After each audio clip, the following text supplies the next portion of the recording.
नमस्कार. जय जिजाऊ. सर्वांचं मनापासून मनपूर्वक स्वागत आहे. डॉक्टर पंजाबराव देशमुख राष्ट्रीय शिक्षक परिषद महाराष्ट्र आयोजित 10वी राष्ट्रव्यापी शैक्षणिक परिषद तथा पहिली ऑनलाईन शिक्षण परिषद यामध्ये आपल्या सर्वांचं मनापासून शिवस्वागत आहे. 11 जुलै ते 17 जुलै 2020 या सत्रामध्ये ही परिषद चालू आहे आणि आज चौथ्या दिवसांची सेवा. सकाळच्या सत्रामध्ये प्रथम सत्रामध्ये शिक्षण तज्ञ प्रतिभाताई भराडी यांचं विवेचन आपण मूल कसं शिकतं या विषयावरती आत्ताच आपण ऐकलेलं आहे. आणि आता दुसऱ्या सत्रामध्ये पुष्प गुंफण्यासाठी माननीय विठ्ठलजी भुसारे साहेब उपशिक्षण अधिकारी जिल्हा परिषद परभणी यांचं व्याख्यान आपण या माध्यमातून ऐकणार आहोत. त्यांचा परिचय या माध्यमातून मी आपणास करून देतो. साहेबांचं शैक्षणिक आणि सामाजिक क्षेत्रामध्ये खूप मोठं योगदान आहे. 1997 पासून माध्यमिक, उच्च माध्यमिक व वरिष्ठ माध्यमिक येथे अध्यापनाचा अनुभव आहे. तसेच MA MPhil Marathi, MA Marathi लोक प्रशासन व 2011 पासून उपशिक्षणाधिकारी या पदावरती साहेब कार्यरत आहेत. त्याचबरोबर गेल्या 30 वर्षापासून लोक चळवळीत काम करत असताना 500च्या वर व्याख्याने तसेच शिक्षणाचा जागर या कार्यक्रमातून अनेक शैक्षणिक, सामाजिक आणि विविध शाळेचा एक सुंदर असं साहेबांच्या हातातून कार्य घडत आहे. आणि या माध्यमातून साहेबांचं या ठिकाणी स्वागत आम्ही या ठिकाणी करत आहोत. तर साहेबांचं पुस्तक देऊन या ठिकाणी स्वागत करत आहोत. Dayanand Jadhav sir, Shyam Gadekar sir, doctor Panjabrao Deshmukh शिक्षण परिषदेचे प्रदेश कार्याध्यक्ष यांना मी विनंती करतो की त्यांनी आदरणीय भुसारे साहेबांचं पुस्तक देऊन स्वागत करावं आणि त्यानंतर लागलीच या व्याख्यानाला सुरुवात होणार आहे.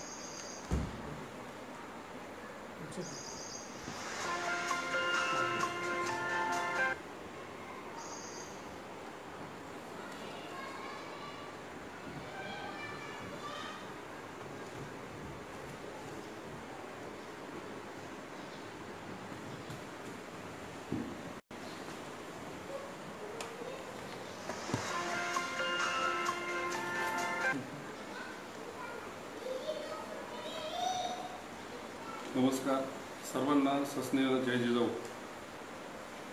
डॉक्टर पंजाबराव देशमुख राष्ट्रीय शिक्षक परिषदेच्या वतीनं दिनांक 11 जुलै ते 17 जुलै दरम्यान जी वेबवरून वेबिनारच्या माध्यमातून शिक्षण परिषद घेतली जाते, त्या शिक्षण परिषदेच्या निमित्तानं आयोजक आणि या शिक्षण परिषदेचे राष्ट्रीय अध्यक्ष आमचे मित्र आदरणीय पप्पू भोयर यवतमाळ, या परिषदेचे महाराष्ट्र अखिल सचिव आदरणीय नेवल सर जालना, आमचे सहकारी परभणीचे जिल्हाध्यक्ष दयानंद जाधव सर, त्यांचे सर्व पदाधिकारी, सर्व टीम, या सगळ्यांचं मी मनापासून धन्यवाद व्यक्त करतो. या निमित्तानं आपल्याला या माध्यमातून तुमच्याशी संवाद साधता आला. आज आत्ताच आपण सगळ्यांनी आदरणीय प्रतिभाताई भराडे यांचं मूल कसं शिकतं यावरचा अभ्यासपूर्ण संशोधनात्मक विवेचन ऐकलं. यापूर्वीही अतिशय चांगल्या पद्धतीची व्याख्यानं सगळ्यांची झाली. आज मला आपल्यासमोर शिक्षणाचा अर्थ आणि अन्वयार्थ या अनुषंगाने विवेचन करायचं आहे. अतिशय नम्रतापूर्वक आपल्या सगळ्या अभ्यासू रसिकांना, श्रोत्यांना मला बोलण्याची संधी भेटली यासाठी मी परिषदेची कृतज्ञता व्यक्त करतो. खरं तर माणसाच्या आयुष्यात शिक्षण केव्हा सुरू झालं आणि ते केव्हा माणसासोबत असतं या सगळ्या गोष्टीचा जर विचार केला तर आपल्याकडे साधारणपणे एक युक्तिवाद केला जातो, कोंबडी आधी का अंडा आधी. अशा परिस्थितीत मला वाटते की माणसाच्या जन्माच्या पूर्वी ही सृष्टीतल्या विविध प्राणी पशुपक्ष्यांमध्ये सुद्धा एक शिक्षणाची परंपरा आहे. आणि मग या परंपरेच्या अनुषंगानं आपण विचार केला तर निश्चितपणाने आपल्यासमोर काही महत्त्वाचे मुद्दे डोळ्यासमोर येतात. प्रत्येक परंपरा कुठल्या न कुठल्या गोष्टीची पुढच्या पिढीला ज्ञान, विचार, भावना ह्या संवर्धित करत असते आणि एवढंच नव्हे तर पुढच्या पिढीमध्ये संक्रमित करत असते. या प्रक्रियेला आपण साधारणपणे शिक्षण असं म्हणतो. नवे काही युक्तिवाद सुचले जातात, नव्या काही गोष्टी समजून सांगितल्या जातात, यासोबतच नव्या काही प्रथा परंपरांचा पण आपण स्वीकार करत असतो. यामधूनच लोकप्रिय आणि लोक उपयोगी असलेल्या अनेक परंपरा त्या कायम होऊन जातात आणि त्या लोकप्रथा, रूढी, परंपरा या पद्धतीनं किंवा कालांतरानं त्या कायदा, नियम या पद्धतीनं बनून जात असतात. मला वाटते शिक्षण याच्यापेक्षा वेगळं नाही. शिक्षणाच्या अर्थाच्या बाबतीत साधारणपणे वेगवेगळ्या विचारवंतांची शिक्षणाबद्दल वेगवेगळी मतं आहेत. मी साधारणपणे आपल्यासमोर भारतीय विचारवंतांच्या 3 व्याख्या डोळ्यासमोर ठेवतोय आणि पाश्चात्य विचारवंतांच्या 3. उद्देश माझा एवढाच आहे. त्याच्याशिवाय ही अनेक व्याख्या आपल्या डोळ्यासमोर आहेत, पण यापेक्षाही महत्त्वाचा विषय जो आहे तो या बाबतीमध्ये समजून घेण्याच्या संदर्भातला आहे. मतमतांतर निश्चितपणाने असू शकतात, पण या मतमतांतराच्या पलीकडे जाऊन शिक्षण माणसाला समृद्ध करण्यासाठी एक निर्माण झालेली अत्यंत सुंदर अशी व्यवस्था आहे.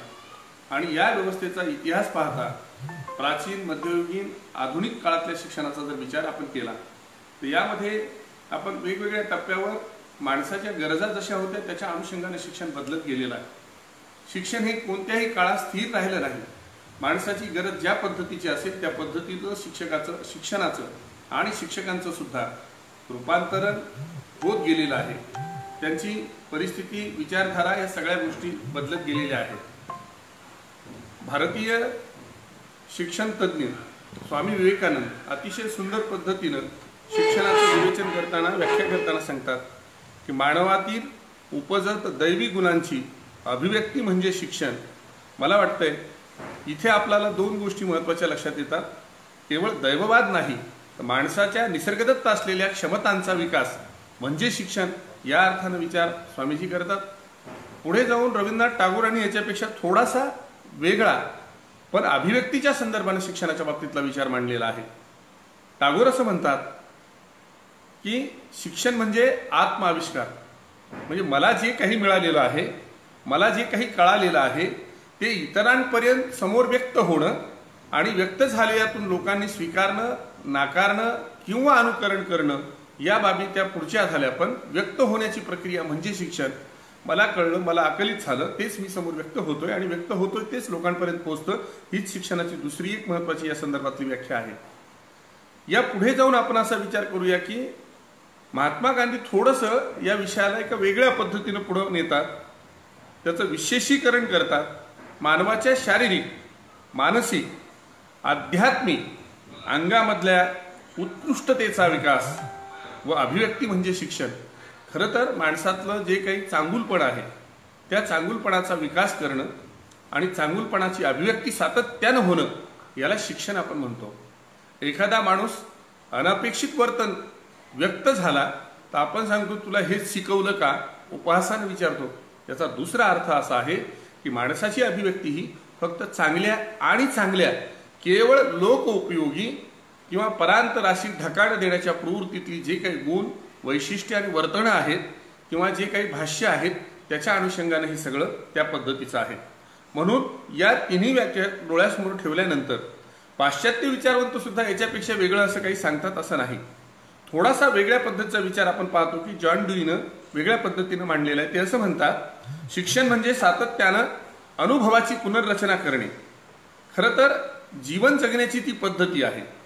मला एखादं काम करताना एका विशिष्ट पद्धतीनं यश येत नसेल तर मी वेगवेगळ्या पद्धती वापरतो आणि त्या कामापर्यंत, त्या उद्दिष्टापर्यंत पोहोचतो. याला शिक्षण जॉन ड्यूई असं म्हणतात. खरं तर हा वर्तनवाद आहे. या गोष्टीच्या बाबतीत आपण विचार करतो, पण वर्तनवादामध्ये सुद्धा माणूस स्वतःहून प्रयत्न करतो ही त्याची मूळ प्रेरणा शिक्षणाची आहे. दुसरी अरिस्टॉटल यांची जी व्याख्या आहे त्या व्याख्येमध्ये असं सांगतात की निरोगी सुदृढ शरीरात निरोगी मनाचा विकास करणे म्हणजे शिक्षण. मला वाटते ही माणसासाठी अत्यंत महत्त्वाची, अनादी काळापासून किंवा मानवजातीच्या प्रारंभापासूनचा हा महत्त्वाचा विषय अरिस्टॉटल यांनी मांडलेला आहे. आणि रुसो हे त्याच्यापेक्षा थोडंसं वेगळ्या पद्धतीनं की जे आपल्याकडे आत्मशक्तीचा स्वामी विवेकानंदांनी विचार मांडला, जो आदरणीय रवींद्रनाथ टागोरांनी विचार मांडला, त्याच पद्धतीचा रूस असं मानतात की शिक्षण म्हणजे बालकाच्या नैसर्गिक आंतरिक शक्ती व क्षमता यांचा विकास होय. मला असं वाटतं की माणसाच्या क्षमतांच्या विकासासाठी शिक्षणाचा उपयोग व्हावा. उलट शिक्षणाचा दुरुपयोग जिथं होत असेल, वाईट गोष्टी शिकवल्या जात असतील, वाईट गोष्टी न शिकवताही माणसं शिकली जातात, याला आपण शिक्षण म्हणत नाहीत.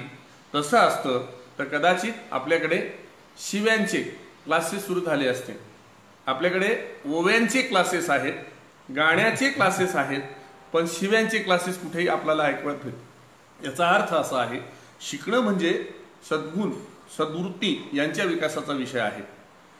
लॅटिन शब्द एज्युकेअर या शब्दापासून या शिक्षण शब्दाची निर्मिती आपण पाहतो. मला फार तत्वज्ञानात घुसायचं नाही, कृपा करून थोडासा तात्विक विषय आहे म्हणून अनेकांना असं वाटू शकतं की हे काय, म्हणजे हे तर सगळ्यांनाच माहीत आहे. प्रश्न तो नाही, ती या व्याख्यानाची बैठक असल्यामुळे मला वाटतं इथे ही विवेचन केलं पाहिजे.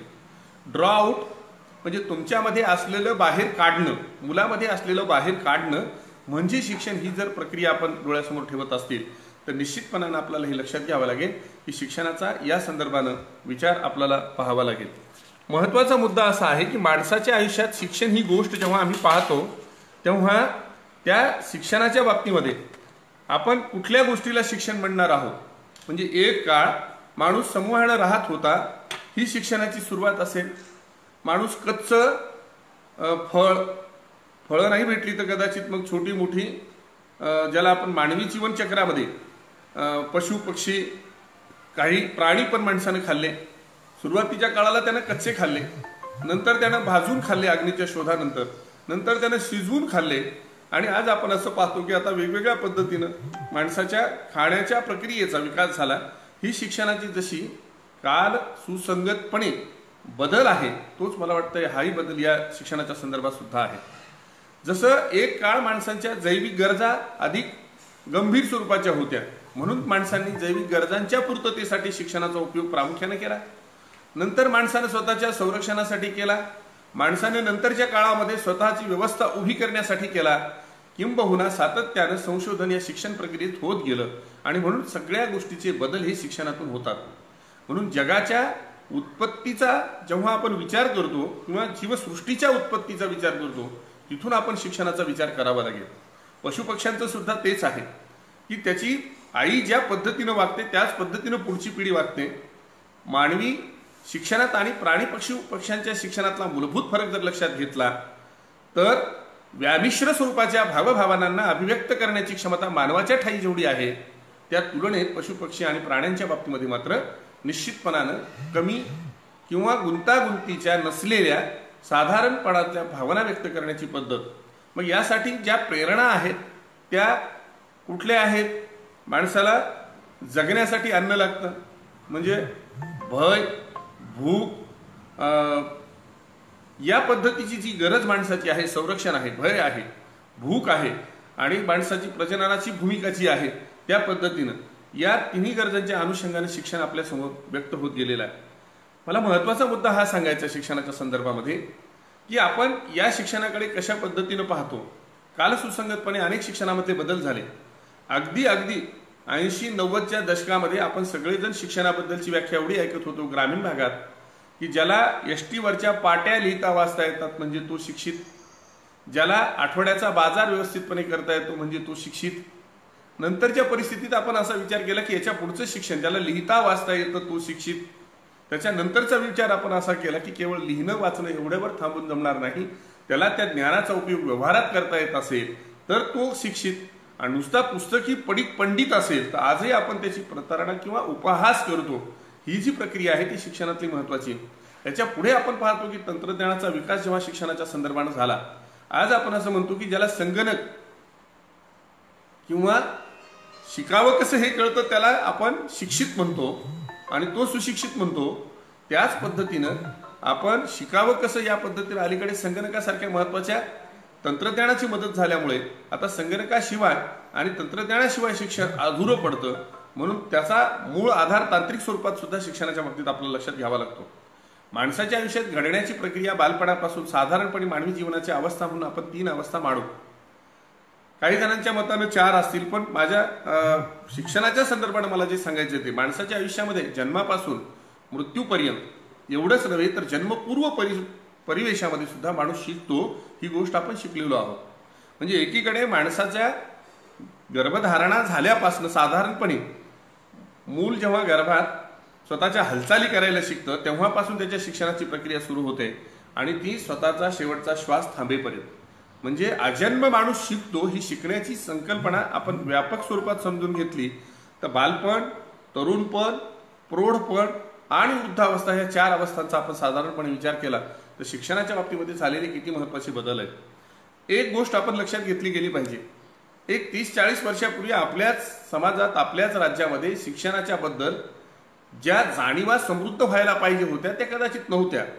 मग कदाचित विज्ञानाचा, तंत्रज्ञानाचा, प्रस्फोटाचा अभाव असेल किंवा अज्ञान परिस्थितीचा असेल किंवा उपलब्ध साधनसामुग्रीचा अभाव असेल की या सगळ्या गोष्टीच्या पार्श्वभूमीवर आपण तसे अनभिज्ञ होतो. दुसरी बाब आपण ही लक्षात घेतली पाहिजे की तंत्रज्ञानाच्या विकासासोबत शिक्षण कसं बदलत गेलं याचा जर आपण विचार करायला लागलो तर एक काळ म्हणजे मोबाईल कॉर्डलेस किंवा वायरशिवाय बोलता येऊ शकतं ही कन्सेप्ट अगदी आपल्या 90च्या दशकापर्यंत आपल्या डोळ्यासमोर नव्हती. हे जेव्हा आपण पाहतो की मोबाईलचा फोन म्हणजे सेल्युलर फोनची जेव्हा निर्मिती आणि त्याच्यानंतर हे सगळं माणसाचं जगणं बदललं आपण असं पाहतो. आपण विचार असा केला होता की 40 वर्षापूर्वी परभणी, महाराष्ट्रातल्या कुठल्याही खेड्यामध्ये गावात एका माणसाकडे जर फोन असेल तर त्या एका फोनवर त्या गावाच्या सगळ्या गरजा साधारणपणे पूर्ण होत होत्या. पण साधनं जशी उपलब्ध झाली तशा माणसांच्या गरजांच्या पद्धती पण बदलल्या आणि मग निश्चितपणानं आपण असं पाहतो की एका गावाला पुरी होणारा एक फोन आज आपण असा पाहतो की अख्ख्या घरात वेगवेगळे फोन असून सुद्धा ती फोनची किंवा गरज इतकी वाढलेली आहे की आता वेगवेगळ्या पद्धतीचे कार्ड्स, आणखी पुन्हा वेगवेगळ्या कंपन्याचे फोन, वेगवेगळ्या पद्धतीचे फोन, या पद्धतीची गरज आज आपल्या समोर आहे. आज या तंत्रज्ञानाचा वापर करून आपण फेसबुक लाईव्ह वरून इथपर्यंत पोहोचतो कोरोनाच्या पार्श्वभूमीवर. मला वाटतं ही सुद्धा खूप मोठी क्रांती आहे. म्हणजे तंत्रज्ञानाच्या आणि विज्ञानाच्या प्रगतीच्या क्रांतीचा उपयोग शिक्षणात आपण या पद्धतीने करत आहोत. हे पण शिक्षणातलं क्रांतिकारी पर्व म्हणावं लागेल. हा शिक्षणातला महत्त्वाचा बदल आहे. माणसाच्या आयुष्यामध्ये बालपणी माणूस शिक्षण घेत असताना ज्या पद्धतीने शिकतो, आजही आपल्याकडे जुन्या पद्धतीचे लोक किंवा आजोबाच्या वयाची माणसं असं सांगतात की छडी लागे छमछम आणि विद्या येईल घमघम. हे म्हणण्याच्या पाठीमागचा जो उद्देश होता, उलट आधुनिक मानसशास्त्रज्ञांची मतं अशी आहेत की शास्त्री शिक्षा आणि वेदनादायी अनुभव देऊन शिक्षण देता येत नाही. उलट सुखद हवाहवासा वाटणारा अनुभव देऊन जर शिक्षण दिलं तर ते दर्जेदार आणि चांगल्या पद्धतीचं होतं. म्हणून आपण आता छडीमुक्त शाळा केलेल्या आहेत. याचा अर्थ असा आहे की साधारणपणे शिक्षणामध्ये अपेक्षित काय आहे, दोन्ही काळाची तुलना आपण सर्वसाधारणपणे जर केली, एक काळ असा होता की 5वी पर्यंत, 4थी पर्यंत एकच गुरुजी आणि 5 वर्ग असायचे. गुरुजी शिकवायचे, शाळा छान व्हायची. म्हणजे तुमच्यापैकी अनेक जण, मी तरी स्वतः अशा शाळेमध्ये शिकलो 2री पर्यंत. 2रीला संपल्यानंतर 3री पासून मला 2 शिक्षकी शाळेत शिकण्याचा आनंद भेटला. म्हणजे 2 वर्ग एका गुरुजीकडे, 2-3 वर्ग दुसऱ्या गुरुजीकडे.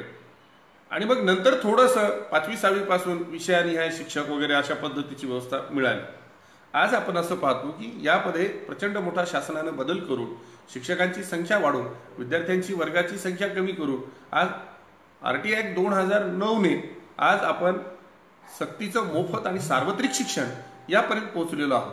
आणि खऱ्या अर्थानं आता विद्यार्थ्यापर्यंत शिक्षण पोहोचण्याची व्यवस्था असेल तर हा जर आपण साधारणपणे संदर्भ लक्षात घेतला तर 2 गोष्टीच्या बाबतीत आपल्याला तुलना करावी लागते. एक तर माणसामध्ये होणाऱ्या बौद्धिक क्षमतांचा विकास आणि गतिमानता जर आपण पाहिली तर त्या गोष्टीचा विचार केल्यानंतर माणूस तोंडात बोट घालेल नव्हे अचंबित होईल एवढी मोठी प्रगती आज शिक्षणामध्ये आपण एका टोकाला आहोत. पण त्यासोबतच भावनांचाही विकास म्हणजे IQ जितका वाढवण्याचा प्रयत्न आपल्या शिक्षणात मागच्या 40 वर्षात झाला त्या पद्धतीनं EQच्या बाबतीत आपण खरंच झालो का असं मला तरी वाटतं. व्यक्तिगत हे माझं मत आहे. EQच्या बाबतीत आपली उदासीनता किंवा स्पर्धेच्या हव्यासापोटी किंवा व्यावसायिक उन्नतीच्या लोभापोटी आपण IQ वर एवढं कॉन्सन्ट्रेट झालो त्या तुलनेत EQ वर झालेलो नाहीत असं मला स्वतःला वाटतं. याच्याशिवाय आपल्यापैकी अनेकांची वेगळी मतं असू शकतात.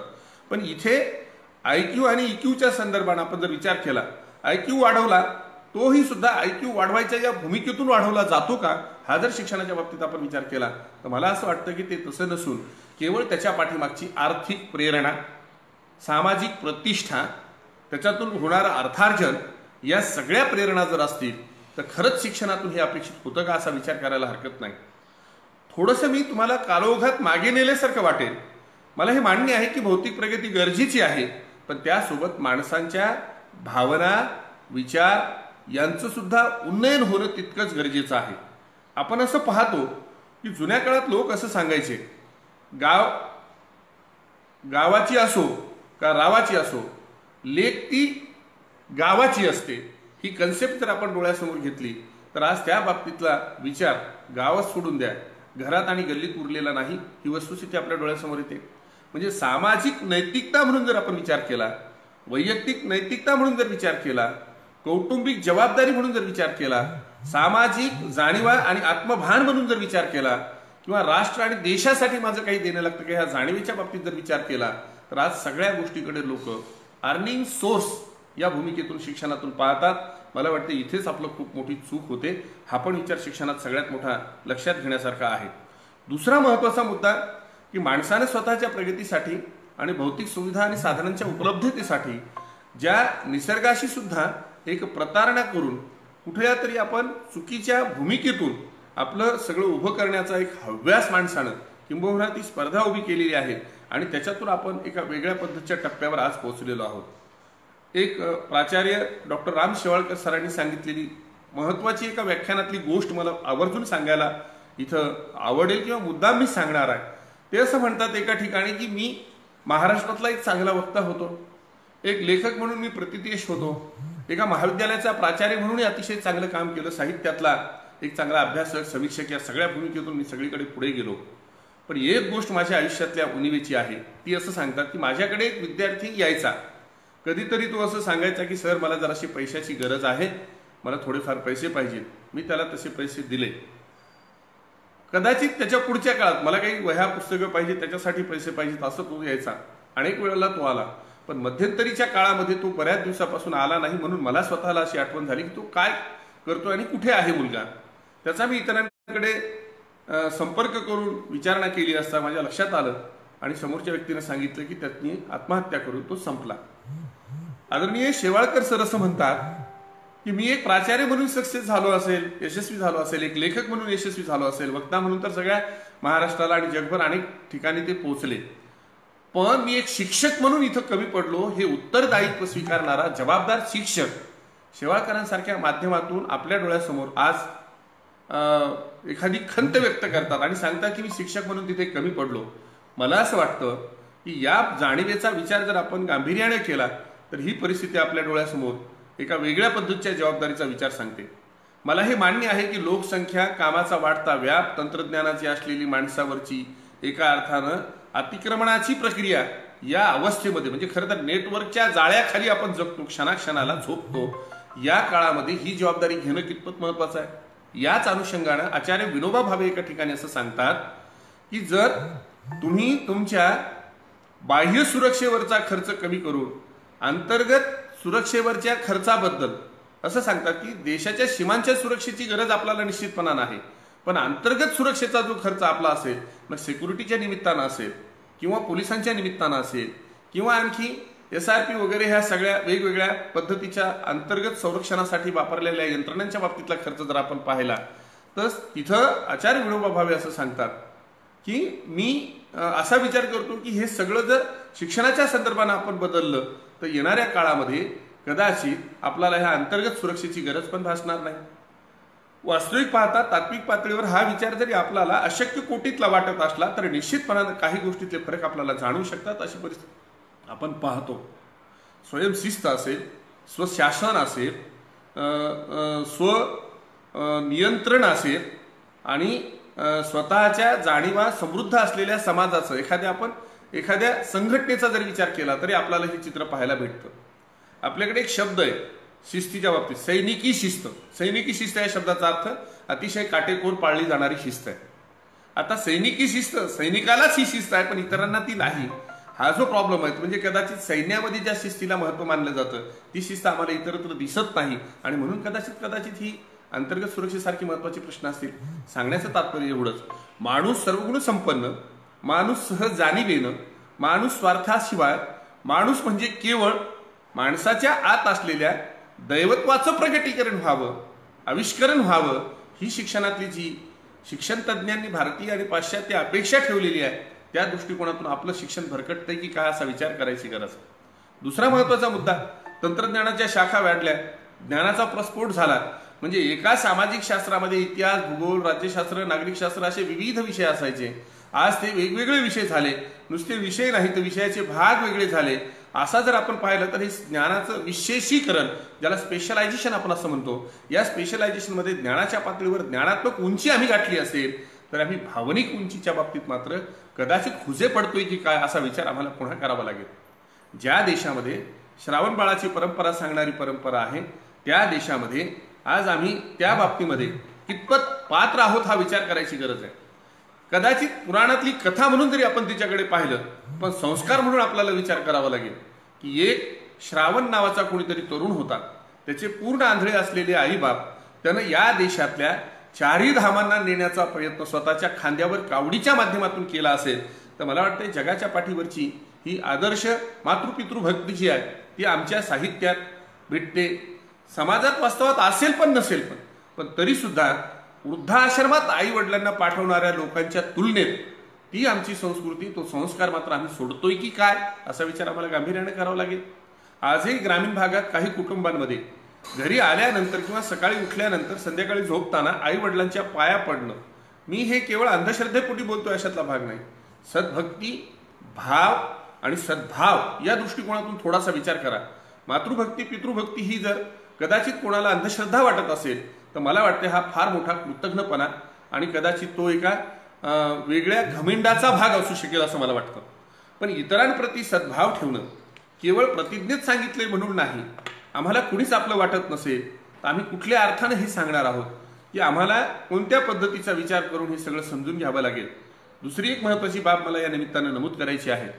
मानवी भावनांच्या उन्नयनासोबत माणसांच्या भावनांचं उथळपण अधिक येते की काय असा पण विचार आपल्याला थोडासा विचार करावा लागेल. म्हणजे मी हे यासाठी सांगतोय, केवळ शैक्षणिक आणि सामाजिक, सांस्कृतिक किंवा संकेताचं तत्वज्ञान सांगतोय अशातला भाग नाही. तर कृपया करून हे समजून घेतलं पाहिजे की माझ्या नजरेतली माझ्या वडिलाबद्दलची आदराची भावना असेल, माझ्या वडीलधाऱ्या माणसांशी माझं वागणं असेल, माझ्या शिक्षकांशी माझं वागणं असेल, या सगळ्या गोष्टीचा जर आम्ही विचार केला तर अनेक पातळीवर आम्ही अयशस्वी होतोय की काय असा विचार करायला महत्त्व यावं. ही शिक्षणातल्या पराभवाची एक महत्त्वाची समस्या त्याच्याही पुढे की शिक्षणामध्ये की काही बाबतीमध्ये आम्ही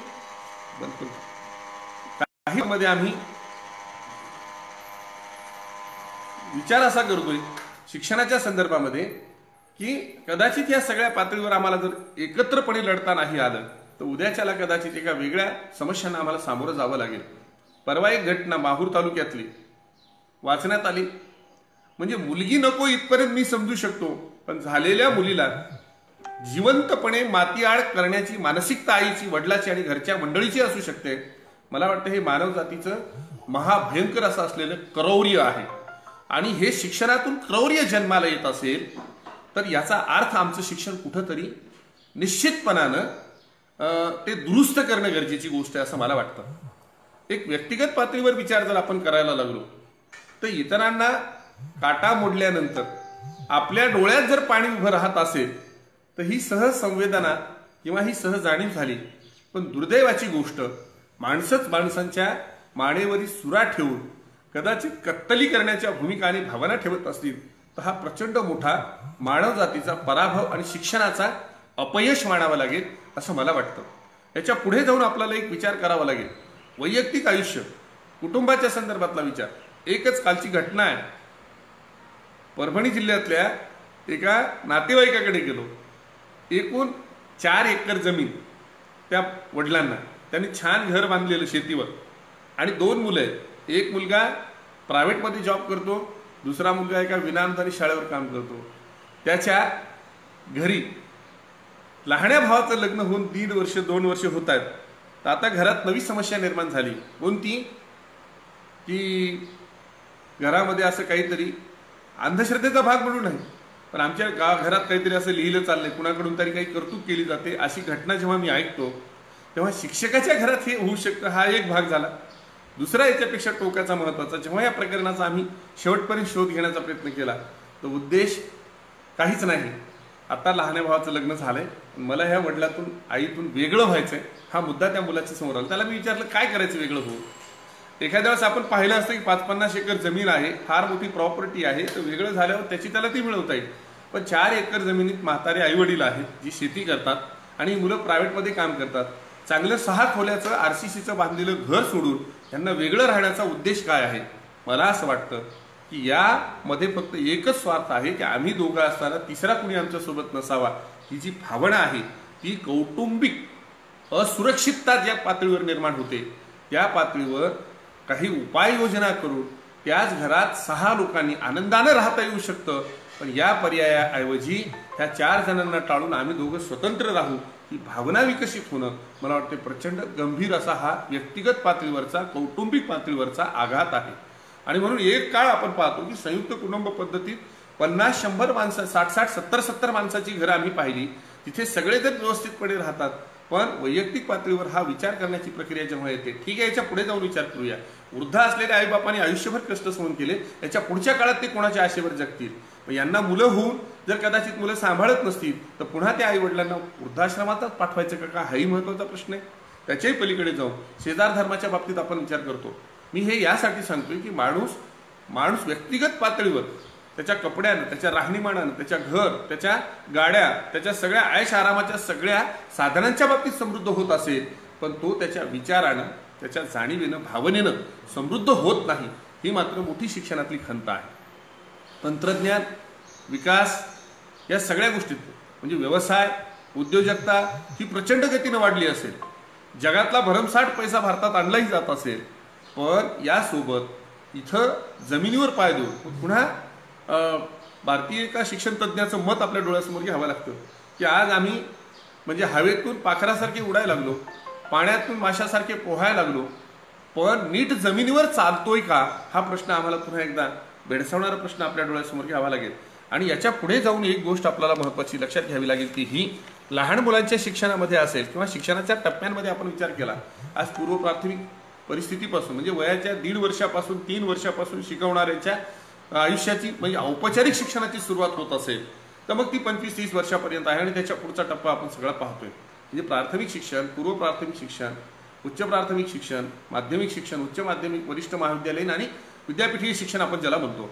या 4ही पातळ्यांवर माणसामधल्या कोणत्या गुणांचा विकास होतोय आणि कदाचित कोणती दुर्गुणं त्याच्यासोबत चिकटली जात आहेत या गोष्टीचा आता सेपरेट अनालिसिस करणं खूप गरजेची गोष्ट आहे. एक काळ असा होता की गावात एखादा माणूस जर जाणता आणि तो गावाचा असा पुढारी असेल तर त्याच्या पुढे चुकीचे कुठलीही वर्तन होत नव्हते. उदाहरण की कुणी बिडी पित असेल तर तो माणूस आला तर लोक बिडी फेकून द्यायचे बाजूला. कदाचित कुणी एखाद्या माणसाला भांडत असेल तर तो आल्यानंतर दोघं भांडणं सोडून शांत व्हायचे बाजूला. आज असा आदरयुक्त दबदबा आणि दरारा असलेली माणसं समाजातून संपुष्टात येत आहेत. हे कदाचित आपल्या शिक्षण व्यवस्थेचं फेल्युअर नाही का हा पण विचार आम्हाला करावा लागेल. दुसरी महत्त्वाची गोष्ट, एकीकडे अकारण वाढत जाणारी व्यसनाधीनता, तरुणांचं आज म्हणजे कामाशिवाय रिकाम टेकडं जगणं वाट्याला येत आहे, या गोष्टीच्या बाबतीतला महत्त्वाचा. आणि महात्मा गांधींनी सांगितलेल्या श्रमयो प्रतिष्ठा ही जी कन्सेप्ट आज आम्ही सगळी सोडून देऊन श्रमापेक्षा बेश्रमांना प्रतिष्ठा देण्याच्या प्रक्रियेत जास्त गुंतलोय की काय याचा विचार करण्याची गरज आहे. भावांनो, एक गोष्ट लक्षात असू द्या, कदाचित तुमच्या परिसरात वेगळे प्रश्न असतील, पण मी मराठवाड्यातल्या बहुतेक जिल्ह्यात आणि जिल्ह्यातून बऱ्याच खेड्या पातळीवर वाडी तांड्यापर्यंत पोहोचलेला माणूस आहे. मागच्या 30 वर्षामध्ये अनेकांशी मी संपर्क केलाय. आज मराठवाड्यातल्या विशेषत्वानं परभणी जिल्ह्यातल्या हिंगोली, नांदेड, जालना, औरंगाबाद या जिल्ह्यातल्या अनेक गावागावामध्ये 100-100, 200-200 तरुण मुलं ज्यांची वय आता 40च्या पुढे गेलेली आहे, तरी पण त्यांची लग्न जुळत नाही. कारण काय? व्यवसाय नाही, कुठलंही साधारण काम करण्याची लाज वाटते. आणि मग ही कदाचित लाज वाटणारी पिढी आमच्या शिक्षणातून निर्माण होऊन कदाचित आम्ही काही चुका तर केल्या नाहीत का याचा एक क्लेश आणि कदाचित आत्मप्रश्न पण आपल्याला स्वतःहून करून घ्यावा लागेल. आणि मग अशा पिढीमधून आज गावागावातलं चित्र आहे. मग ही रिकामी मुलं काय करतायत तर कुठल्या तरी लुडोच्या सारख्या गेममधून आत्महत्या करण्यासारख्या एम्प्टी माइंड इज इव्हिल्स हाऊस म्हणतो आपण, या पद्धतीच्या प्रक्रियेकडे जात आहेत का? निवडणुकांच्या माध्यमातून झुंडीच्या झुंडी गावातून कुणाच्या तरी मागे जय होचा नारा करीत आणि कुणाचे झेंडे घेऊन फिरत असतील तर शेवटी हा पण विचार आपल्याला गांभीर्याने करावा लागेल. म्हणजे जाणीवेचा भाग जर म्हणून समजून घ्यायला गेलो तर समाजाची दिशा आज आम्ही पाहतोय. अनेक घरांमधून आत्महत्या होण्याचे प्रमाण आपण जर पाहत असतील तर ही माणसाच्या स्वतःच्या जगण्यावर, स्वतःच्या शरीरावर आणि स्वतःच्या आयुष्यावर प्रेम करण्याची प्रवृत्ती का संपुष्टात आली याचा पण विचार आपल्याला करावा लागेल. दुसरी एक महत्वाची बाब आहे की आपल्याला प्रत्येक जाणीवेकडे थोडंसं समृद्धपणे पाहावं लागेल. सहजीवनाचा, समाज जीवनाचा आनंद आहे ही माणसं गोष्ट विसरून कुठंतरी वैयक्तिक जीवनाला अधिक समृद्ध करण्याच्या नादामध्ये समाज, कुटुंब आणि मग देश सुद्धा देशोधडीला लावण्याचा प्रयत्न करणारी जर पिढी निर्माण होत असेल तर मला वाटते फार मोठी या निमित्तानं समस्या आहे. आज अर्थार्जनाच्या दृष्टिकोनातून व्यवसायाची व्याप्ती वाढली, व्यवसायाचे प्रकार वाढले, व्यवसायाच्या पद्धती वाढल्या आणि व्यवसाय करण्याच्या प्रक्रिया सुद्धा वाढल्या. एक उदाहरण म्हणून सांगतो, माझ्या लहानपणी गावात घरी कधी दूध विकल्याचं किंवा गावात दूध विकल्याचं मी कधी ऐकलं नाही. इथपर्यंत ही गोष्ट ठीक आहे. नंतर कामापुरते व्यवसायानं, उद्योगानं लोकांनी गावं सोडले, शहरात आले. शहरातल्या लोकांना गाई नाही, म्हशी नाही, शेत नाही, शिवार नाही. मग त्यांना कोणाचं तरी दूध विकत घ्यावं लागेल, इथपर्यंत ठीक आहे. दूध विकायची प्रक्रिया सुरू झाली हे मी समजू शकतो. पण दूध मग कमी पडायला लागलं की दुधात पाणी घालून विकण्याची प्रक्रिया होत असेल तर हा मात्र मला वाटतंय खूप मोठा गुन्हेगारी प्रवृत्तीचा, सामाजिक गुन्हेगारी प्रवृत्तीचा भाग आहे. उलट ते दूध कदाचित कुणाच्या मुलाला जात असेल, कुणाच्या आजारी लेकरासाठी, वृद्ध आईवडिलासाठी जात असेल. याच्याही पुढचा टप्पा आपण काढतोय की रासायनिक पदार्थांपासून, रसायनांपासून दूध तयार करून लोकांना मिठाई बनवण्यापर्यंतचे प्रयोग याच भारतात होत असतील तर हा कृषीप्रधान देश खरंच आज शिक्षणानं समृद्ध झाला का शिक्षणानं कदाचित चुकीच्या वाटेला लागलेला आहे याचा विचार मात्र मित्र आपल्याला सगळ्यांना करावा लागेल. भावांनो, केवळ समस्या सांगतोय आणि शिक्षणाची एक नकारात्मक बाजू सांगतोय अशातला भाग नाही. हे खरं आहे की एका सेकंदाच्या क्लिकवर जगाच्या कानाकोपऱ्यात पोहोचण्याची साधनं आमच्या हाताला आहेत. कदाचित काही तासामध्ये आम्ही जगाचा सफर करून येणाऱ्या गतिमान विमानांसारखी महत्वाची वाहतूक सेवा झालेली आहे. हे जरी खरं असलं तरी आज आम्ही समृद्ध माणूस म्हणून जीवन जगण्यासाठी समृद्ध पात्र आहोत का याचा विचार मात्र आपल्याला वेगवेगळ्या अंगाने करणं खूप गरजेची गोष्ट आहे. ही समस्यांची यादी केवळ वाचणं हा उद्देश नाही, पण या समस्यांना एक चांगल्या पद्धतीचं सोल्युशन देऊन, समस्यांना संधीत रूपांतरित करून आपण नवा भारत, नवा देश, नवा समाज घडवूया असा विचार पण करणं गरजेची गोष्ट आहे. एक काळ असा होता की घरामध्ये 5-50 माणसं आनंदानं राहायची, पण आज 2 माणसं राहत नाही. ही समस्या जेव्हा आम्ही पाहतो तेव्हा मला असं वाटतं कदाचित येणाऱ्या काळात कुटुंबात कसे राहावे याची पाठ आणि कदाचित पाठ्यक्रम आम्हाला तयार करावे लागतील का, समाजात कसं राहावं याचे पाठ्यक्रम आम्हाला तयार करावे लागतील का. आज सैन्यातल्या एखाद्या सैनिकाचं बलिदान झाल्यानंतर आजही गाव पातळीत शिकलेल्या आणि न शिकलेल्या माणसांचा फरक आणि तफावत जर आपण पाहिली तर मला असं बऱ्याच वेळेला आढळतं की न शिकलेल्या माणसांकडून अधिक चांगल्या पद्धतीचं देशभक्ती असेल, सामाजिक जाणीवा असेल, त्या गोष्टी होतात. पण सुशिक्षितांच्या समाजामध्ये, सोसायटीमध्ये, त्यांच्या अपार्टमेंटमध्ये ही गोष्ट मात्र दुराडवयानं जाणवते. हा माणुसकीचा कोरडा होणारा जो काही ओलावा आहे तो कदाचित आपल्याला वाढवण्यासाठी शिक्षणात काही एन्झाईम सिक्रेशन्स आपण असं म्हणतो, बॉडीच्या बाबतीत जसं म्हणतो तसं सोसायटीमध्ये काही करावं लागेल का हा पण विचार करणं खूप गरजेची गोष्ट आहे. या पातळीवर अनेक महत्त्वाचे विषय आहेत, स्पर्धा आहेत, परीक्षा आहेत. आज आम्ही एवढ्या पराकोटीच्या स्पर्धा मुलांमध्ये लावल्यात की मुलं पागल व्हायची वेळ आलेली आहे. आज आपण असं पाहतोय की इतक्या टोकाच्या परीक्षा, काठिण्य पातळी त्याची वाढवून ठेवली की कदाचित शिकवणारा शिक्षक मागच्या 40 वर्षापासून तो विषय शिकून त्याचे अनेक विद्यार्थी त्या परीक्षेमध्ये पात्र होत असले तरी सुद्धा त्यानं जर परीक्षा दिली तर तो देऊ शकणार नाही. इतकी माणसांमध्ये वाढवलेली स्पीड मला वाटतं ही खूप मोठी कुठंतरी एका वेगळ्या पद्धतीनं जाणारी आहे. पण याच्यासोबतच काही चांगुलपणाचे सुद्धा गुण, आपल्याला काही प्रशिक्षण, काही कौशल्य विकसित करता येतील का. म्हणजे केवळ व्यावसायिक आर्थिक उन्नतीसाठी, देश, समाज आणि राष्ट्राच्या उन्नतीसाठी काही कौशल्य जशी आम्ही स्किल्स डेव्हलप केली त्या पद्धतीनं काही इमोशन्स पण आम्ही डेव्हलप करूया का येणाऱ्या काळामध्ये. जसं आपल्याकडे physics, chemistry, biology, geology, geography याच्या लॅब होत्या तशा अलीकडच्या काळामध्ये भाषा अभ्यासकांनी लँग्वेज लॅबसुद्धा काढलेले आहेत. मला वाटतं येणाऱ्या काळामध्ये माणसांच्या विकासाच्या काही लॅब आणि काही प्रॅक्टिकल्स, काही इमोशन्सचे प्रॅक्टिकल्स आम्हाला कदाचित करावे लागतील की काय, याचा विचार पुन्हा एकदा आम्हाला करावा लागेल. वेगवेगळ्या पद्धतीनं आज समाज समस्यांमधून पुढे जात असला तरी, आज वेगवेगळ्या समस्यांमधून समोर जात असला तरी सुद्धा त्याला एका आरोग्य संपन्न समाज आणि जो जे वांछील तो ते लावो या पद्धतीच्या अपेक्षेप्रमाणे पोहोचवण्यासाठी, किंबहुना जगातल्या सगळ्यात सुंदर काही विचारांचा, काही संशोधनांचा आमच्याकडे अंगीकार यावा, स्वीकार व्हावा, आमच्याकडून ती संशोधित व्हावी, अशा पद्धतीची प्रवृत्ती विकसित करण्यासाठी काही प्रयत्न करता येतील का, असाही विचार होणं खूप मोठी गरजेची गोष्ट आहे. आपण या पातळीवर विचार करूया की आज शिक्षणातल्या समस्यांचे पाढे नुसते वाचून नाही तर मी जिथे असेल, खरं तर शिक्षकांची संख्या आपल्या या ग्रुपवर अधिक असणार आहे, त्याच्यामुळे सर्व शिक्षक मित्रांना माझी विनंती आहे, समस्या वाचण्यासाठी तुम्हाला मला इथं नियुक्त केलेलं नाही, तर समस्या सोडवण्यासाठी आम्हाला काम करायचं आहे. आपण सगळे मिळून असा विचार करूया. एक काळ असा होता की शिक्षकाला कुठलाच पगार नव्हता, पण शिक्षक खूप छान शिकवायचे, त्यांना गुरुजी, पंतोजी वगैरे वगैरे म्हणायचे. कुठेतरी गोठ्यामध्ये, एखाद्या वाड्यामध्ये ती शाळा भरायची, तिथं कुठलेही 10 इंडिकेटर्स वगैरे कुठलेही विषय नव्हते, तरी पण लोक सुखानं समाधानानं शिकायचे. पण अलीकडच्या काळामध्ये या सगळ्या समस्या, हे सगळे पॅरामीटर्स आम्ही कितपत व्यवस्थितपणे त्यांना देऊ शकतो हाही महत्त्वाचा भाग आहे. आजही ग्रामीण भागातल्या शाळांमध्ये भौतिक सुविधांच्या अभावाचा विषय आपल्या डोळ्यासमोर सगळ्यात मोठा आहे. पण तरीसुद्धा शासन स्तरावरून जे प्रयत्न होत आहेत ते निश्चितच क्रांतिकारी आहेत, किंवा मागच्या हजारो वर्षाच्या इतिहासात हे पहिले आहेत. छत्रपती राजर्षी शाहू महाराजांनी जसा 27% शिक्षणाचा खर्च नेला, त्याच्यानंतर आपण असं पाहतो की एवढा मोठा खर्च करणारा याच्याशिवाय दुसरा कोणी आपल्या डोळ्यासमोर नाहीये. पण येणाऱ्या काळामध्ये समाजानं सुद्धा या शिक्षणासाठी सहभाग घेतला पाहिजे. केवळ ती शासनाची जबाबदारी आहे म्हणून झटकून टाकण्यापेक्षा समाजाने, संस्थांनी, उद्योजकांनी या सगळ्या प्रक्रियेमध्ये CSRच्या निमित्तानं जरी काही सहभाग झाला असला तरी येणाऱ्या काळामध्ये केवळ आर्थिकच नाही तर शारीरिक प्रत्यक्ष सहभागी होऊन आपल्याला शिक्षणाकडे पाहावं लागेल. मला असं वाटतं की सगळ्या समस्यांचं मूळ शिक्षण आहे. माणूस जर सुसंपन्न बनला, माणूस जर परांतराशी ढकाण देण्याच्या प्रवृत्तीचा जन्माला आला, तर मला वाटतं नवरा बायकोचं भांडण होणार नाही, मुलाचं बापाचं भांडण होणार नाही, भावाचं भांडण होणार नाही, बॉस सबऑर्डिनेटचं भांडण होणार नाही, कार्यालयातल्या सेवकाचं कदाचित कारकुनाचं भांडण होणार नाही. या गोष्टीसाठी आपल्याला सगळ्यांना प्रयत्न करावा लागेल. मला वाटतं शिक्षणाच्या संदर्भानं अर्थार्जन तर ही गोष्ट गरजेचीच आहे, पण त्यासोबत संस्काराची शिदोरी मात्र आम्हाला संपू देता येणार नाही. यासाठी आपण सगळेजण कटिबद्ध होऊ. अधिकचं न बोलता वेळ आपली संपत आलेली आहे.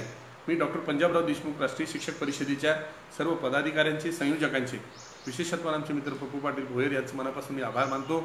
सगळी टीम आमच्यासोबत सगळेजण उपस्थित राहिले. खरं तर आज या या व्याख्यानमालेमध्ये महाराष्ट्रातली इतकी मोठी माणसं सोबत आहेत की ज्यांची व्याख्यान ऐकल्यानंतर आपल्याला समृद्ध होण्याची संधी भेटते. एवढ्या मोठ्या माणसांच्या रांगेमध्ये माझ्यासारखा एका नवोदित कार्यकर्त्याला आपण बसावलात, म्हणजे सन्मानानं आमंत्रित केलं, त्याबद्दल आपल्या सगळ्यांची कृतज्ञता व्यक्त करतो आणि थांबतो. जय जिजाऊ, जय हिंद.